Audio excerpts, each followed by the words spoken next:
Congratulations! You just inherited a funeral home. So, are you rich? Or did you just inherit the single most misunderstood business in America? Because this place breaks every rule they ever taught you about money. Demand that's guaranteed by biology. Customers who can't say no. And a margin that would make a cartel blush. There's a casket in that showroom selling for $3,500. It cost $300. Nobody negotiates it. Nobody shops around. And nobody waits for a Black Friday sale. It's a $20 billion industry hiding inside quiet houses on Main Street that almost never go bankrupt. But behind those curtains, a trap is closing. It's strangling the family owner. And an empire you've never heard of is buying up the bodies of the businesses left behind. So let's do something almost nobody dares to. Let's open the books on death and find out if you'd actually get rich running the last business you'll ever need. Watch her. She didn't compare prices. She didn't read a single review. She pointed at the only name she trusted. The place that buried her mother. That's the whole business. You're not buying a building. You're buying a name grief refuses to question. You can't Yelp your way out of a funeral. That's why 75% of American funeral homes are still family-owned. Trust like that takes a generation to build and about 4 seconds to inherit. And here's the psychology that prints money. Haggling over your mother's casket feels like betraying her. So nobody does. The one moment you're least able to argue about price is the exact moment they hand you the bill. 15,000 of these exist, each with its own tiny fixed patch of turf. More local water utility than business. Protected, predictable, boring. But that boredom hides the smartest money trick in America. One Warren-Buffett would recognize on sight. Although first, you need to see how ugly this business used to get. For decades, this trust had no rules. And a grieving customer who can't think straight is a very, very profitable customer. The government spent nearly 10 years investigating what funeral homes were doing to families. What they found is now illegal. They told people embalming was required by law. It wasn't. They refused to itemize a single price. They forced grieving families to buy bundles they never wanted. And they held a near monopoly on caskets that kept prices in the stratosphere. So in 1984, the funeral rule was born. The first law forcing these homes to list prices item by item, and making it illegal to lie about what you're required to buy. Progress. And yet, one line survived every reform. The one fee you still, to this day, cannot by law. The home can charge one fee you are forbidden to decline. Several $1,000s for overhead that you can't itemize and can't opt out of. That single line is the spine of the entire industry. Then the casket. A box bought for a few hundred, sold for thousands. Markups that can top 1,000%. And here's the part the industry hates you knowing. That same 1984 rule made it legal to buy your casket anywhere. Costco, Walmart, Amazon. And the funeral home is forbidden from charging you a cent to accept it. The escape hatch is right there, in black and white.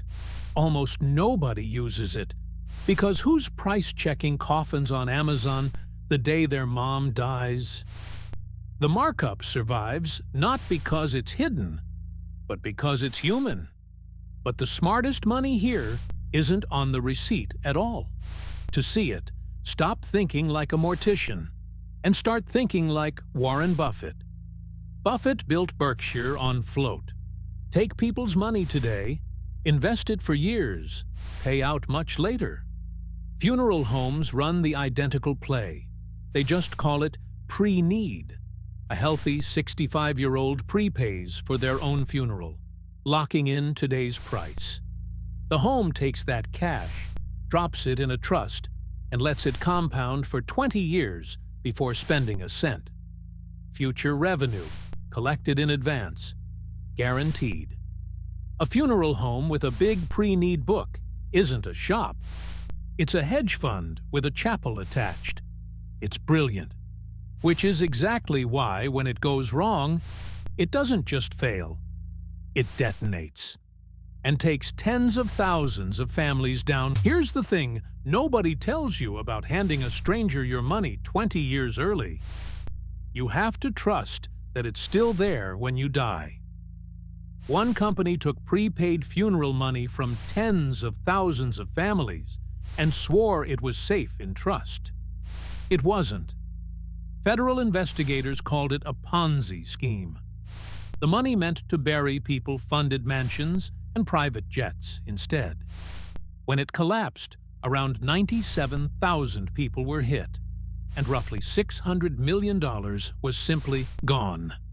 Picture it. You did the responsible thing. You prepaid your own funeral so your kids wouldn't have to, and when the day comes, the trust is empty. A jury eventually awarded nearly $500 million in damages.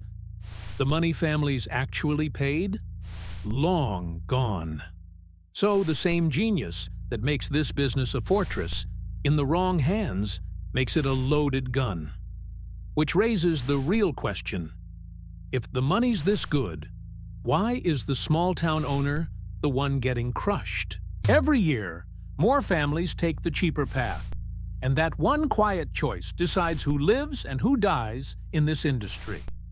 Not revenue, not caskets, the cremation rate. In 1960, almost nobody was cremated. Today, it's past 63% and still climbing. A cremation is a fraction of a burial. No casket, no embalming, no facility, no headstone. Every one of those is a sail that just vanished into thin air. Now feel the trap close. You can't make more people die. Believe me, they've done the math. The customer count is frozen.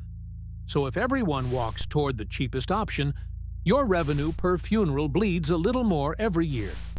Same town, same family. Worth less than last year. And this business is brutally heavy. The historic building, the hearses, the refrigeration, the licensed staff. You pay for all of it, whether 50 families call this year or 500. You can't exactly run a flash sale on dying. Add the 3 a.m. phone calls and the burnout, and the independent owner is exhausted and easy prey for a predator most Americans have never even heard the name of, because the real fortune in death was never just the funeral. It's the land. A cemetery sells you something no other business on earth can. The same few square feet, forever, with a customer who is in absolutely no position to move out. And it hides its own Buffett trick. Buy a plot, and the cemetery tacks on 5 to 15% for perpetual care. A fund that maintains the grounds forever. That money goes into a trust, and only the interest is ever spent. The principal just sits there, compounding for eternity. A second float, and this one never has to pay out. Sell the plot, sell the vault, sell the headstone, sell the opening and closing, sell the eternal care. One patch of grass, monetized 5 different ways, funded decades before anyone's buried in it. Now imagine owning hundreds of them. Someone does. Meet Service Corporation International. $4 billion in revenue last year. Around 1,500 funeral homes and 500 cemeteries. And you've never heard of them because that is precisely the strategy. When SCI buys your local funeral home, they change nothing you can see. Same vintage furniture, same family name on the sign. Because they understand the one thing that matters. Trust doesn't transfer to a logo. It transfers to a name. So they buy the name, keep Grandpa's photo on the wall, and quietly cash the checks. Why would a corporation want a low-growth, cremation-squeezed business? Because it can survive the exact squeeze killing everyone else using Costco's playbook. Spread the crushing fixed costs across hundreds of locations. Buy caskets in a volume a family home could never dream of. And sit on billions in prepaid trusts and perpetual care funds, compounding in the dark. And when they wanted to get bigger, they didn't build. They bought their biggest rival. In 2013, SCI swallowed the number 2 chain, Stewart Enterprises, for around $1.4 billion. Regulators were so alarmed, they forced SCI to sell off locations just to let the deal through. This is the psychology the family owner never sees coming. He feels every 3 a.m. call. The corporation feels only the spreadsheet.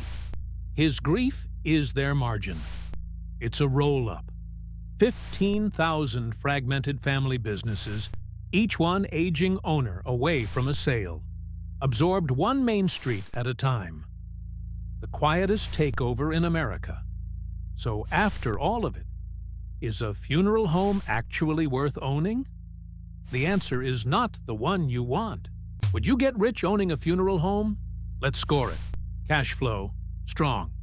Guaranteed demand, fees you can't refuse, revenue prepaid years early. Recession resistance, elite. About as bulletproof as capitalism gets. Barrier to entry, high, in your favor. Licensing and a generation of trust lock rivals out. Growth, dead. You can't grow demand, and cremation shrinks the ticket every single year. Effort, brutal. Capital heavy, illiquid, on call at 3 a.m. for the rest of your natural life. Here's the truth nobody in this industry will say out loud. A funeral home is a machine for slow, boring, recession-proof cash. But get rich. Alone, you inherit the phone calls, the guilt, and a market shrinking under your feet. There's one way the small owner still wins, and it's the opposite of what you'd think. Not by fighting cremation, but by embracing it. The independents thriving today sell experience. Personalized memorials, celebrations of life, keepsakes, turning a cheap cremation into something families will still happily pay thousands for. They can't win on scale, so they win on soul. The one thing a warehouse of caskets will never stock. But make no mistake who owns this game. The people getting rich in death aren't the families on Main Street. They're the ones buying the families on Main Street. Own one funeral home, and you're comfortable. Own 1,500, and you're the Grim Reaper's landlord. If the hidden leverage here hooked you, the next teardown is worse. An industry that sells you literally nothing. Empty space, and private equity can't buy it fast enough. Self-storage. The numbers are stranger than death. This is the margin. We don't just explain how businesses work. We tell you if you'd actually get rich owning one. The next teardown's already waiting.